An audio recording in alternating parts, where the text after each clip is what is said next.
boy, oh boy. All right, so let's get right into Fastlane. We're going to start from the bottom, which will be the kickoff show. Riddle defeats Mustafa Ali. The important thing here is that Retribution abandons Mustafa Ali after the match, even going so far as to have Mace and T-Bar double choke slam him. And this was this was needed. Uh, I'm guessing when I gave up on Retribution, everybody gave up on Retribution, even though I think I was the last holdout. I think I might have been the last one, the last voice on the internet. Like, they can still do something. They still got it. There's still so much potential. And then when I gave up on Monday, everybody was like, all right, you know what? Fuck this. Just pull the cord. So the question now is just, what do we do now? Who has the best opportunity going forward? The match was fine. The match was good. You know, Mustafa Ali and Riddle both can work. So the match is, no problem. But we have to ask the question, what do we do now? Because all of these people weren't really doing much of anything before Retribution started. Especially Shane Thorne and Dominic Dijakovic, and I forgot what Mace's real name is. Or what his working name was. At least those three weren't doing anything. Mia Yim was at least featured on NXT pretty regularly. Now, the women's division on Raw, of course, revolves around Charlotte, but there's also the opportunity for somebody else to step up. The women's division is always a little bit easier to break out into because there's just fewer women to compete with, even though they choose to feature a smaller number of women. So it's obviously a bigger opportunity for Mia Yim to increase her profile, and also. If I remember correctly, I just pitched she should go to the Hurt Business. So I think that would be perfectly fine. She really didn't do much in Retribution anyway. She seemed to have started a feud with Asuka, and it was just very, very quietly smothered in the middle of the night.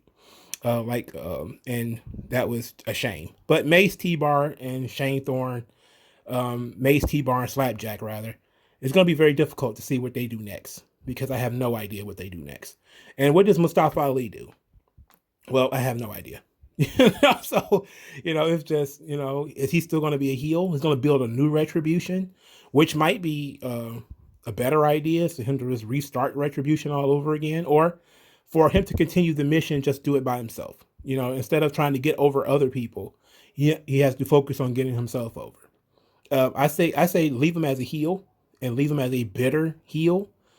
But maybe you start doing him versus the various members of Retribution, like him versus Mace, him versus T-Bar, him versus Slapjack for the next couple of weeks.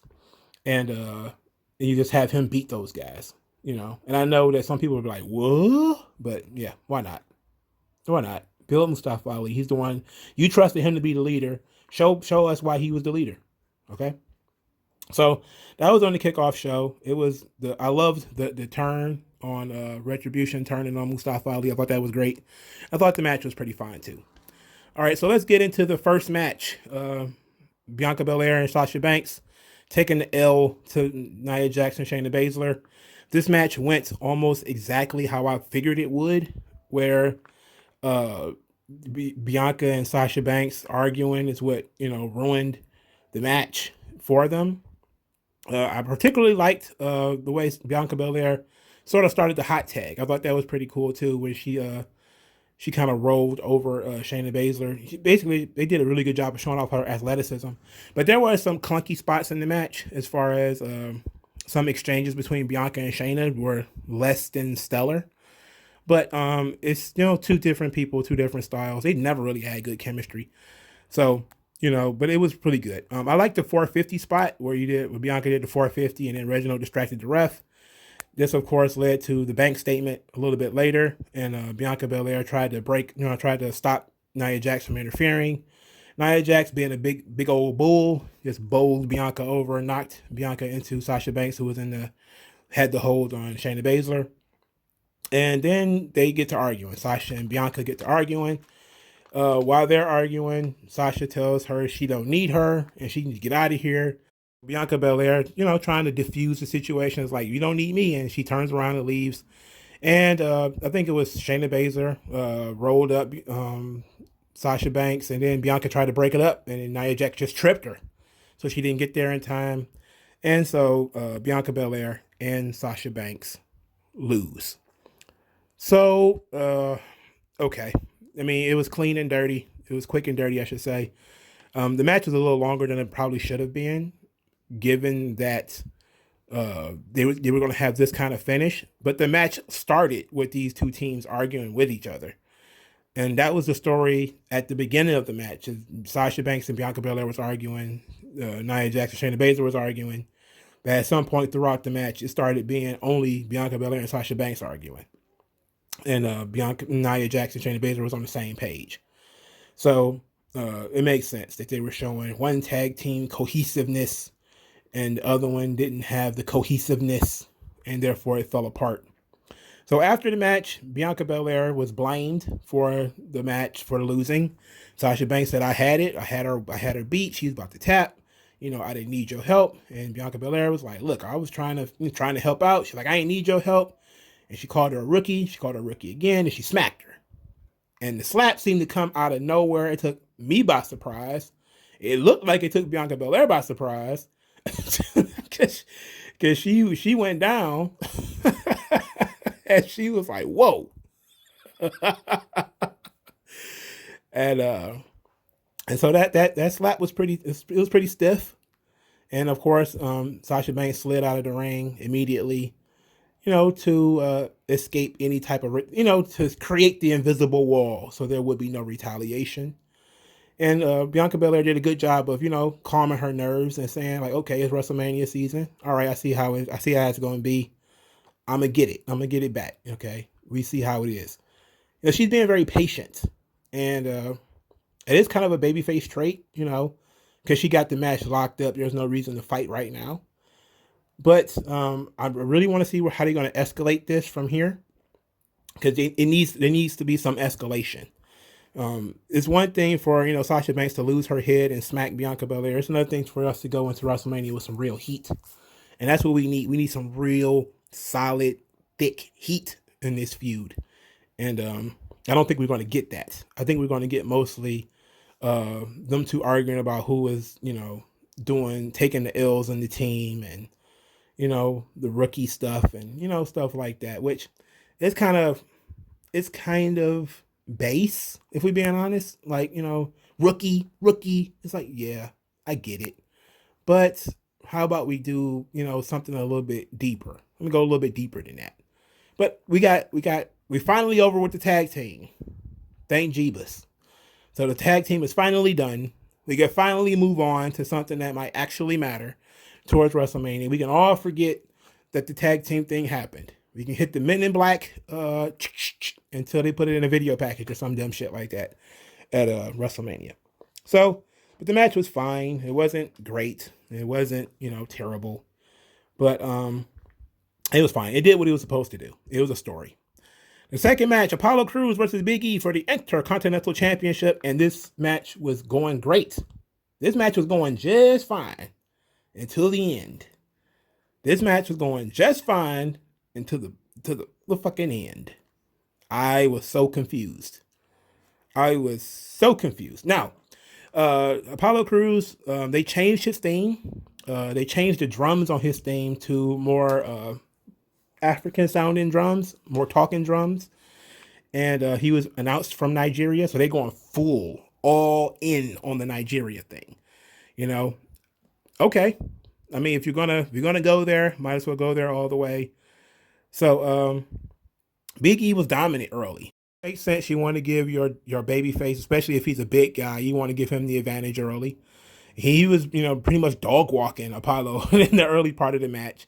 Apollo basically, started to fight back, drop kick to the knees, couple of German suplexes.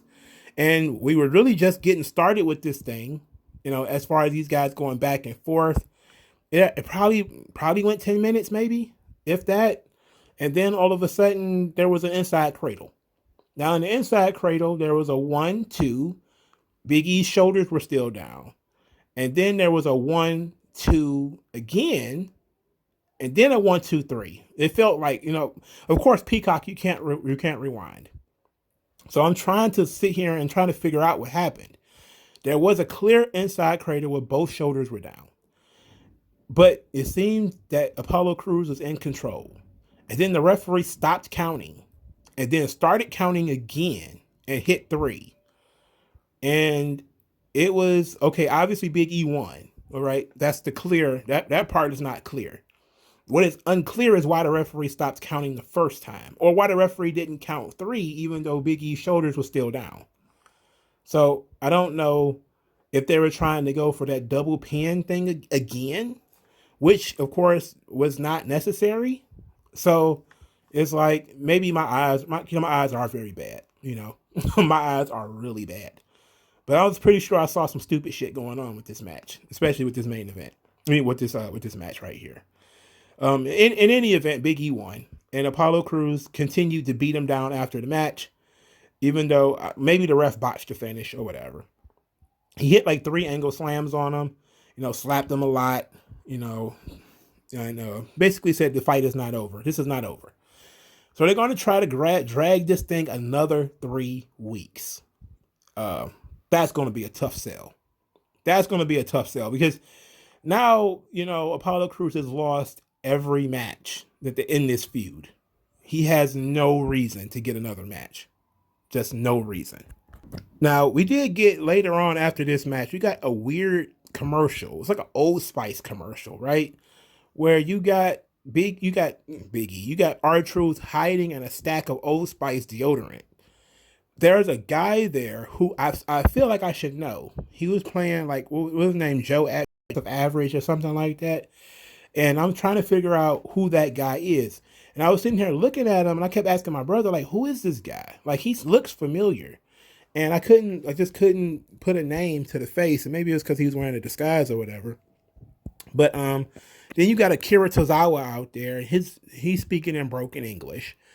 And there was just a lot of stuff happening. And then Tozawa pulls over the entire Old Spice rack or whatever to reveal that R-Truth was behind there. And then Joseph Average pins R-Truth to win the 24/7 title. And then, as that's happening, R-Truth pins the guy back to win the title back. And then Tozawa, comes out of the stack of Old Spice. And then he is mad at the guy, the Joseph Average guy, rips the guy's shirt and it says Night Panther. And then Tozawa screams, "The Night Panther leaves!" And I'm like, what drugs did you take to come up with this stupid, dumb ass, fuck ass commercial? This commercial is dumb as shit. Like, it would have been funny to do a title change during the commercial. Like, that would have been funny. Right? And then you could have just had other commercials with the guy as the 24/7 champion, doing commercials as the 24/7 champion. That would have been funny. It would have been meta, to be quite honest, because you'd have had like this Old Spice guy wearing an Old Spice jacket as a 24/7 champion on Raw and on SmackDown, on NXT, or probably not NXT, because you guys don't show there, but like on Raw and SmackDown or whatever. It would have been funny. And then we could have found out later the guy was a wrestler or something like that. But for them to do what they did, I was just like, this is a fever dream. I have no idea why they would do this the way that they did it. Makes no sense. I was so confused. And I had to pee so bad. I was pissed. Literally. Well, okay, whatever. So the third match on the card, Elias versus Braun Strowman. So let's go back to, I believe it was the kickoff show, where we were told that Shane McMahon injured himself, quote unquote, during training and was not going to be able to perform. So he's out there on crutches. Elias wants to meet him later. And Elias is talking about trying to find a way onto the WrestleMania card so that he wants to play and embarrass Bad Bunny in front of the world and put on the epic performance he didn't get to do at WrestleMania 36. He wants to do it at 37. Shane McMahon is at first annoyed with Elias, as everyone is. And Elias just keeps, talking about this WrestleMania thing. And then Shane McMahon's like, okay, look, I got an idea. Which once we saw all this, we knew it was going to happen. So the third match was Elias versus Shane McMahon. Shane McMahon introduces Elias, makes Elias think he's going to have a performance in the ring as in preparation for WrestleMania. Instead, he tricks him. Elias is in the ring. He's got to wrestle Braun Strowman. Braun Strowman pretty much beats the shit out of Elias. There was some, I think Elias might have got a little bit of offense in. It was nonsense. It was stupid as fuck, completely unnecessary. You got Shane McMahon outside the ring. You got Riker outside the ring, and both of them just stood there and watched Elias get destroyed. I don't understand what is the purpose of having a heel manager outside the ring and they just watch you get beat up. What is the point? Especially since Riker is an actual wrestler. Why not put Braun over strong and have him beat up both of these guys? And I'm not saying like bury them, like he stacks them on top of each other and everything like that. But why not have Riker come in and get Elias disqualified, and then Strowman has to fight both of these guys off, and then maybe Shane bashes Strowman with the crutch a couple of times to get him down, and then that's how we leave it. We leave it with all these, these three guys have beat up Braun Strowman, and it was a ruse the whole time, even though we know it's a ruse anyway. Shane's going to keep backing out of this match, and then we're going to eventually get Dabba-Kato showing up, because everything else I thought was going to happen so far did happen. So eventually we're going to get Dabba-Kato, right? Right. Okay, so then we get a short segment with Riddle and Shinsuke Nakamura, where Riddle is being absolutely just man, what in the hell are they writing? Like, what is this dialogue that this guy is writing? I don't have any idea about this character. It's like, to me, it's coming across a little bit like Napoleon Dynamite, but what it has a little bit of the charm, but the Napoleon Dynamite was like really slow. Like if they was to go at like full Napoleon Dynamite with this character, it'd have probably be great. Like, gosh, get your own thoughts. I'm not that up on a lot of movies, so whatever character this is supposed to be, like basically like a stoner type character, I don't get it. But ultimately, I wasn't a fan of this Riddle promo, this Riddle segment. It seemed to be very rambly. I know that most of his stuff is really rambly, but this one wasn't for me. I didn't find this one to be too funny. The fourth match, Shinsuke Nakamura versus Seth Rollins. And this match was pretty good. It was not the match I wanted it to be. This was basically a match they could have done on TV. They have had better matches than this, both of these guys, against each other. Their Survivor Series match was better than this. I saw their match in Singapore. I believe that was in Singapore. Somebody recorded it and put it on YouTube, and I actually watched it, and that match was awesome.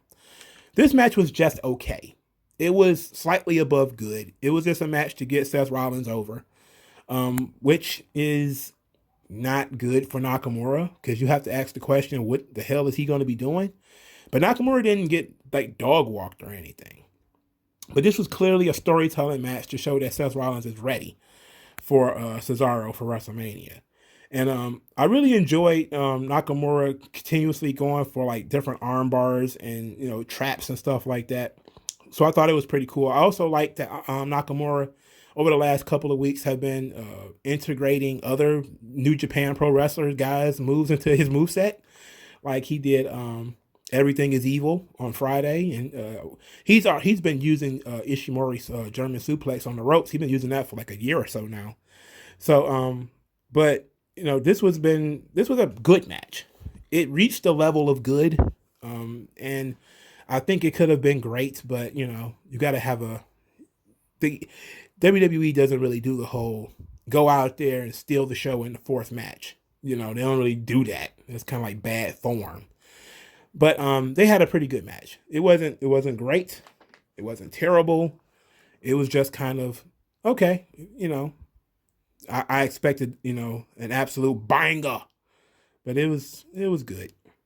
The finish was very interesting. I don't know what the hell that was, where Seth Rollins somehow got his leg stuck in Nakamura's between his limbs, and then he kicked him in the back of the head, and that led to the stomp.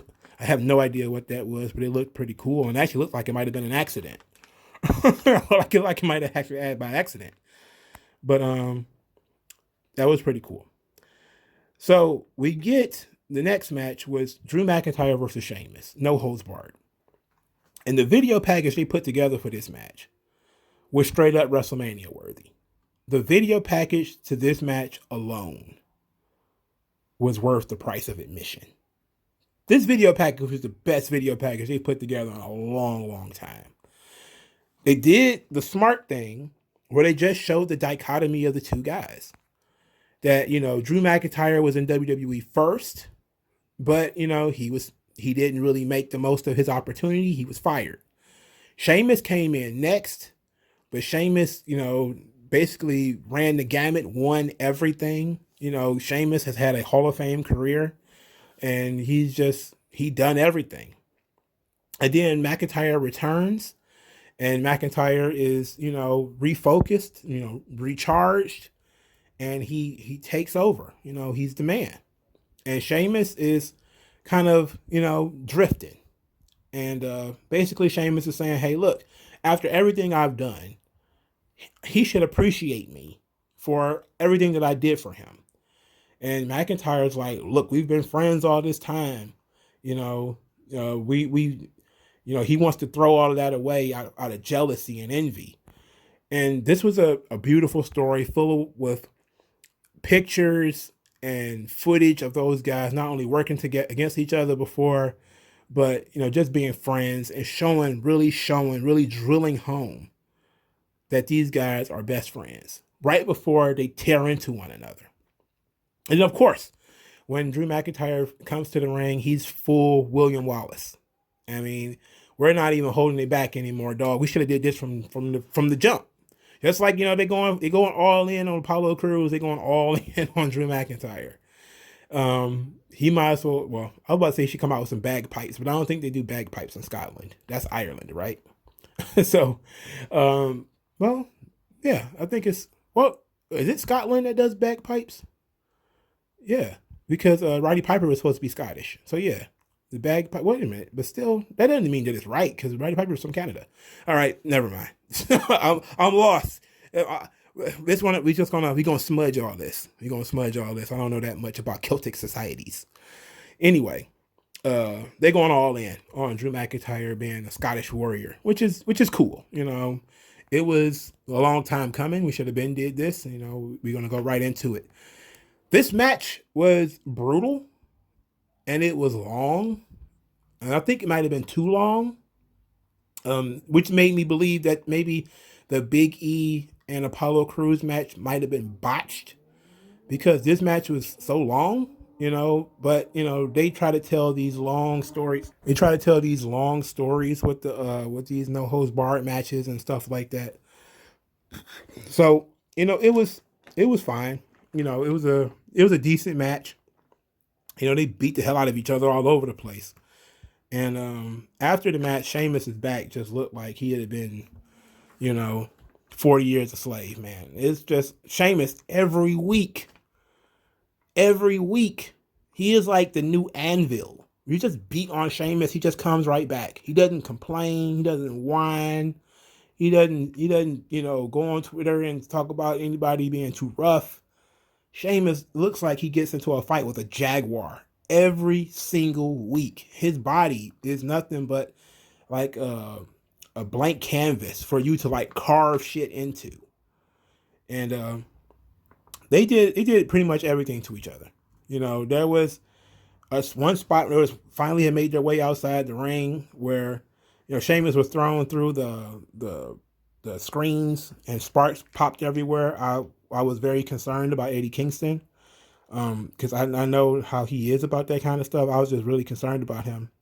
And then Drew McIntyre was rolling Sheamus around on top of a box, and then he suplexed him, or was it the other way around where Sheamus suplexed? Or no, it was McIntyre. Both of these guys were holding their back after the match, so it was like somebody might have really gotten hurt. Sheamus did a white noise from the LED boards onto the announce table, and that was like a tough spot. That wasn't bad, but some of the trash talking was throughout the night. The trash talking was top notch. I really should have stopped to give credit to people who were doing a lot of the verbal work. Big E in the first match, Big E in the match with Apollo Crews. The taunting was really good. Same thing with Rollins and Nakamura's match and Sheamus in this match. You know, with Sheamus was basically like, what about me? What about Sheamus? I should be the main event of WrestleMania. You know? Oi! Anyway, I didn't like the finish though. I thought the finish was kind of weak. So the finish came with a double arm DDT on a piece of the announce desk. Sheamus basically, boom, and then he got back up and got Claymored. And if you saw a slow mo of that kick, that was not a work. He probably pulled it a little bit, but that joint made contact, and it probably hurt. It probably didn't feel too good. It was very physical. Very physical. And I continue to say Sheamus is one of the most underrated performers on the entire roster and probably in the entire WWE. The guy just goes out there and just get carved up every week. Of course, some of the heat for this match was stolen by them announcing that Drew was wrestling for the championship at WrestleMania. Instead of making this a number one contenders match, it just announced that Drew was going to be the contender, which stole the heat for this match. So you have to ask the question, what's in it for Sheamus? What is in it for Sheamus? And there was nothing. So, and that's hard that was part of the problem with this match and with Nakamura and Rollins. There was nothing in it for Nakamura. We already know where Rollins is going for WrestleMania. We already have an idea. There was nothing in it for Nakamura. And now here you had this long, brutal match, and there was nothing in it for Sheamus. Even if there was no talk that even if Sheamus won, that it becomes a triple threat match, or that, he could take McIntyre's spot. There was nothing. This was just two old friends duking it out. And while that's cool, there's no stakes. And if there's no stakes, then people are going to be like, okay, what's the purpose of all this? Well, because they've been fighting for the last couple of weeks, it's like, that's not enough. That's part of the drama. I go through the four storytelling pieces of craft. It's about building drama. What is your hero's desire? What is your hero's obstacles? What is the stakes? And why now? We missed a big thing here. Like we know why they want to fight. We know like what the obstacles are and all that type of stuff. We know why they're fighting now, but there was no stakes to the fight. So it was brutal. It was a great exhibition and brutality, and these two guys just beating the hell out of each other. But the stakes didn't match. So I can see how a lot of people might have tuned out because there were no stakes. There was no benefit to Sheamus being in this match. So, there that go. It's unfortunate, but there it is. And I'm pretty sure that there's probably some people who say, well, it happened the same week as those women went and did thumbtacks and was gigging all over each other in AEW, and you have two guys do significantly less than that in WWE. So, that's just going to be something people are going to have to deal with as AEW do more and more blood and guts, dumb fuckery matches, which is what they want to do, Unfortunately, it's going to backfire because it's going to do a lot of damage to not only WWE, but also to themselves. But, they have to figure that out on their own. All right. So then the next match was Alexa Bliss versus Randy Orton, which was exactly what I said it was going to be. They did not even make contact. This was stupid magic shit. But it was magic shit. It was camera magic. It was a lot of, other stuff. Randy Orton coughing up oil from the beginning, then he's, Alexa Bliss is walking to the ring very slowly, and her music is just all kinds of twisted and warped, and that was very interesting. In the ring, Alexa Bliss is throwing fireballs, or fire is erupting from the ring to keep him away. And then as she dances around the ring, he's following her, and various things are happening. She's blasting fireballs at him, and then the light fixtures fell from the sky. And I was just like, oh my God, what the hell? What the hell? When the light fixtures fell, and Randy's like, what, are you trying to kill me? I was like, yeah, apparently she is. Apparently she is not trying. She's trying to murder you. And I think she did maybe even did the cane thing where she kind of called for the light fixtures to fall down. Anyway, she they got into the ring. She tossed another fireball. Randy Orton dodged it. He backed up. The Fiend reaches from under the ring like the Undertaker used to do. And he's got his burnt hand. It's like his burnt, warped, corpse-like hand. And it grabs Randy Orton's leg. Orton, of course, turns around and the Fiend crawls, like fire shoots out from the ring. Randy Orton backs away from the fire. The Fiend crawls out under the ring. And when I saw him, I looked and I didn't even say anything about how he looked. The first thing I said is, what kind of weight loss surgery did this guy have? Because he is not Hoss anymore. He is significantly smaller than he was before. He is significantly smaller. What weight loss plan did they put him on? Whatever they did to him, it worked. He is really normal size now. And I don't know, it takes away from it a little bit because part of the Fiend is that he's a Hoss. He's a big dude that goes in there and, he's not in there to do grappling holds. That's not what he's there for. He's there to throw his body around, throw you around, but I don't know if, maybe he's smaller, I guess I have to see him in action. Hopefully it'll be better off. Anyway, then I started paying attention to how he looked like he was melted, which is, metal as fuck. It's continuity. He didn't come back looking brand new. He looked like a corpse that had been set on fire. His mask was melted and he was really dark and ashen, and it was crazy. It was crazy, and I know a lot of people were like, the thing with the Bray Wyatt stuff is it's very, it's one of those things that either you love it or you hate it. You're not going to have no opinion at all about it. Either you love it or you hate it. And that's kind of how it is with The Undertaker. That's how it was with Undertaker. That's how it was with Mankind. Either you're going to love these characters that are over the top and horror based and stuff like that, or you're going to hate them. And Alexa Bliss did a drop kick to Randy Orton's back, which knocked him into the Fiend. The Fiend does Sister Abigail, and Alexa Bliss pins Randy Orton.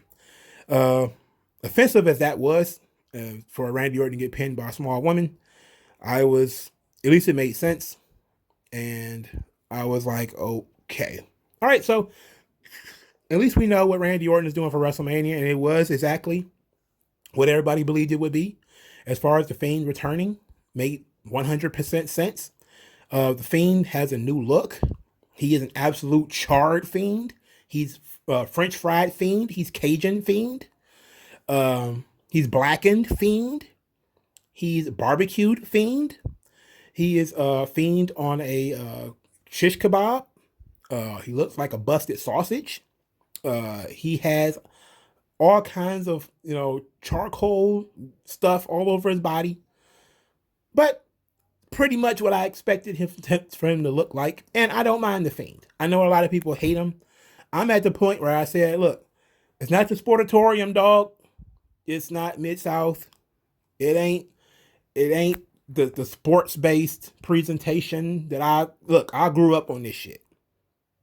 I just have to accept it. Okay? I accept it. Anybody who's trying to act like, oh yeah, I can't believe this, unless you're like literally Jim Cornette is going to complain about this, but literally everybody else who, especially if you grew up as an Undertaker fan, you're probably just, I grew out of this, and it's like, well, let the kids have what they have. That's kind of how I am. Even if I don't like it, I had my thing. Let the kids have their thing. It is what it is. So. So when it comes to the Fiend, I am a fan of Bray Wyatt and his creativity. I think that Bray Wyatt being able to do all the insane shit that he is doing is proof that WWE is not bereft of creativity and is not stifling these guys creatively. It might be stifling a lot of guys creatively, but they not stifling Bray. And maybe they should. maybe they should. maybe they should put a lid on some of this shit. The light fixtures was too much. The fire is too much. Like, it was all just too much. All right. It was just all too much. And I knew they were going to do it, and I still had it. It still got to me. Like, I know they're going to do silly shit. There's no way. They're not going to have a match. So, whatever. What the fuck ever. It would have been nice if maybe we could have did something that was less goofy. Like, maybe, how about we could have did something where, like, the puppets came to life, right? I'm going to pitch this. Like, this is silly. But, like, what if somebody had ran down to the ring as, like, in a buzzard costume? And somebody could have ran down to the ring in a rabbit costume. And somebody could have came down cross-dressing as a witch. And all these guys had jumped Randy Orton and beat Randy Orton down. And then the Fiend comes from under the ring as Randy Orton starts to fight them back. And then the Fiend comes from up under the ring. And boom. And then Alexa Bliss pins him. It could have been substantially less silly than this. But now you got light fixtures falling and you got this girl throwing fireballs. It's like, come on, bro. Like, God, I know we've been doing this for weeks now, but God damn, man. God damn. Plus, I just want to see the puppets come to life.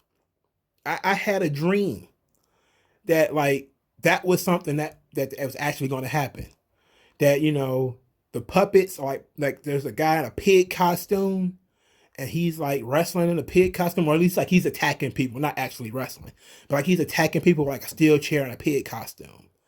And it's Huskus, And then there's, like, all the other Funhouse characters are like, real life coming to life and attacking people.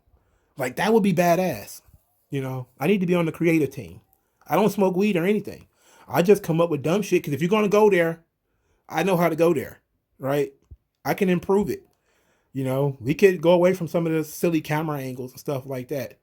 Let's just go out there and put a dude in a pig costume and have him beat the shit out of Randy Orton. That'd be fun. I think people would have got off on it. They'd have been like, that's Huskus?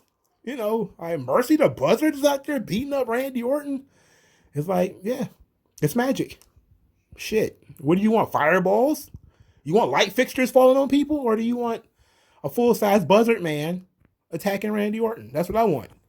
I want T-Bar in a Buzzard costume attacking Randy Orton. That's what I want. That'd have been great. That'd have been excellent. But what we got was fine. It was fine. It is what it is, man. All right. So, by God, the light fixtures was back. Because, when they did their scan around the building during Daniel Bryan's entrance, or the Edge's entrance, actually, the light fixtures were back in place. So, it took them literally 14 seconds to put the light fixtures back into place. Anyway, the match 7, Roman Reigns versus Daniel Bryan, was an absolute masterclass in storytelling and in building to a match. Now, there is some gripes to have in this match. For instance, the unclean finish. But the unclean finish was necessary. This was definitely overbooked. This match was definitely overbooked. Way too much happened at the end. But considering everybody knew some shady shit was going to happen when the match started, it made sense. I love this match. This match is really good. The only problem I think is the match might have been too long. I think they danced around a little too much at the beginning. When Daniel was sort of playing around, I think they did a little bit too much of that. But I love the story that they were telling. The story was a simple one. Daniel Bryan wants to make Roman Reigns tap out. He wants to break Roman Reigns. He doesn't just want to win. He wants to break Roman Reigns. And so Daniel is like, knowing he got the grappling advantage, he's playing around. Roman knows he's got the strength advantage, so he's trying to bait into these tests of strengths, into these collar and elbow tie-ups, basic storytelling. And they worked the hell out of this match. The match was good. Roman was talking his shit, of course, especially when he had that chin lock and he said, you're not going to get out of this. It's a vice grip when I got it. So I thought it was pretty cool. And Edge was just outside the ring, pacing a lot. He didn't do very much, so I'm glad that they did that. But of course, him being out there, you knew he was going to get involved eventually. So I really enjoyed that Daniel Bryan toyed with the yes lock a lot. Him actually getting Roman in it legitimately a couple of times, and Roman getting into the ropes. I like that they tried different submission holds, triangle chokes, which is usually something Roman powers out of, and he did it like 4 times in this match. He powered out of the triangle chokes and arm bars and stuff like that. That's a classic Superman Roman, Thor Roman spot where he's gonna power bomb you out of an arm bar. So they was able to do that. So let's get right to the finish because this match was very long and I don't want to hit point for point. I want to get to a lot of the stuff that happened. All right, so Daniel Bryan counters one of the lift power bombs into the yes lock, and it was significant. It was pretty deep. And out of nowhere, wait a minute, I should back up because the ref got knocked down. Okay, so Roman sort of is hanging out near the referee. Daniel Bryan goes for the running knee. Roman dodges, destroys Rudy Charles, knocks the referee down. So of course everybody is shocked that the referee is down. Of course they're not stupefied like wrestlers usually are that the referee is down. Roman immediately takes advantage, spear Daniel Bryan down. Edge is like, okay, I guess I got to go in there and count. He takes a little long. He takes a 2 count. Roman and Edge get into a bit of an argument because Edge was a little bit slow on that count, which made sense. And then they argue. Daniel Bryan counters the lift powerbomb into the yes lock. And as he's in the yes lock, here comes Jey Uso, and Jey Uso kicks Daniel Bryan in the face. Then he kicks Edge in the face first, and then he kicks Daniel Bryan in the face. And then, he goes in there, he goes to work. He throws Edge into the ring post. He goes out there, he gets a chair. He's trying to get Roman up. He's trying to help Roman get to his feet. Boom, running knee on Jey Uso. Daniel Bryan's got a chair. Boom, hits Jey Uso with the chair. Hits Jey Uso with the chair again. He goes to hit Roman with the chair. Ends up hitting Edge with the chair. Roman Reigns hits a Superman punch. And then you have Roman setting up for the spear. Daniel Bryan counters the spear into the yes lock. And Roman is in this yes lock pretty deep. And then we get this thing where Roman is fading. And he's reaching and he's fading. And then he starts gently tapping his chin. And Edge, of course, is still selling being hit with the chair. And he's had enough. So then Edge blasts Daniel Bryan with the chair. And then he hits Roman with the chair. And then he slams the chair and he's like, I'm tired. Basically, I'm tired of this. This is my spot. Both of you guys need to get the fuck out of here. He storms off and leaving both of these guys down. The new referee runs to the ring as Roman Reigns crawls and covers Daniel Bryan, and Roman Reigns wins the match. All right, so it's going to be exactly what I thought. You got to do Bryan Edge night 1, winner versus Roman on night 2. You got to do it. If you do a triple threat match, I'm going to be very disappointed. And I know there's a lot of people. I know a lot of people are kind of split on that idea. There's some people who are like, oh yeah, just give us a triple threat match. That'd be great. And some people are like, oh, Daniel Bryan's just going to be in the triple threat match to take the pinfall. That's why I don't want a triple threat match. There's always somebody in the match just to take a pin. You want to do Roman versus Edge. We know that. But we also want to see Bryan versus Edge. Put some stakes on that match by saying, all right, this is it. Edge, Bryan, the winner of that match, face Roman Reigns on night 2, the next day. Put some stank on it. Let's do this. It's set up perfectly because now Edge is mad at both of these guys and he's gone too far. He literally cost Daniel Bryan his match. So now you have the reason for them to actually want to fight. Okay? It's not just a thing where Daniel Bryan is worming his way in. Edge legitimately screwed screwed Daniel Bryan out of this match. Legitimate. Okay? Daniel Bryan legitimately won the match because Roman Reigns did kind of tap out and Edge didn't see it. In fact, nobody saw it, but the cameras made sure to pick it up because they're going to be seeing that clip for 100 times, all over SmackDown, all over the place.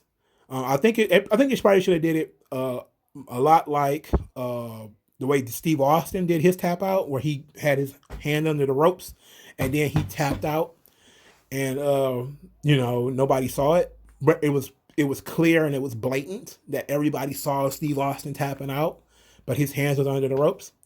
And Daniel Bryan obviously think that he won. And then that's when Edge hit him with the chair. Or I thought maybe they was going to do something a little bit more blatant. Like he did see the guy tap out. He just didn't call it. Or he would refuse to count or something like that. But they did it, probably in a little bit of a smarter way than I thought they would have. So we still have to, Daniel Bryan got screwed. So we gotta do the triple threat. We gotta do the night 1 Bryan Edge, night 2 Edge Roman. We got to do it. I don't want a triple threat match. I hate triple threat matches. They don't do anything except scapegoat one guy. So it's like, what do? You have a triple threat match and then what? One of the guys lose. You have to have a rematch the next month or in a couple of weeks at Extreme Rules, right? No, just do it straight up, mano y mano. Edge, Bryan, night 1. Winner faces Roman, night 2. Great. Done. Now, Fastlane as a show, how was it? Considering it was an okay show. It was solid. It didn't have the stakes. The one match that really had stakes delivered, which was the main event. The other matches didn't have that much in the way of stakes. It had no WrestleMania stakes to them. For instance, there was nothing. The Intercontinental title match was botched. At least I believe it was botched. So that match was legitimate. It was good, but it was botched at the end. Nakamura and Rollins was good, but it had no stakes to it. There was no reason to even have Elias versus Braun Strowman. The tag team title match made no sense, again, because they shouldn't have been partners in the first place.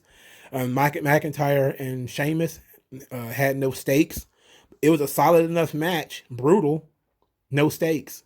And Alexa Bliss and Randy Orton exactly what I thought it was going to be, which was an elongated segment of stuff that they had been doing for weeks before. But it gave a satisfying conclusion in that the Fiend reemerged from under the ring as a charcoal burnt hot dog fiend. So as a show, if I don't really do grades, I don't really do star ratings. It was an above average show. I probably would watch the main event again if I was to go back and watch matches. Might watch Nakamura and Seth Rollins again. Might want to watch Apollo Crews and Big E again just to see what the fuck that finish was. But other than that, it was okay. I'll probably watch 100 videos of The Fiend returning, and I'm going to enjoy listening to people talk about, when it comes back. That's another reason why wrestling can be so fun, is when people are talking about the returns. So let me know what you guys think in the comment section below. Like this video, share this video, subscribe to this channel. I thank you guys for your time. Use the hashtag #3CountCommentary to support the channel. Send me cash, please, via the Cash App, which will be in the comment section below. Also, if you want to send me an email to mrslade84@gmail.com. Follow me on Twitter at mongoslade8. And thank you guys for your time, and I'll talk to you guys later. Peace out. Yeah, shed light. I know what that's like.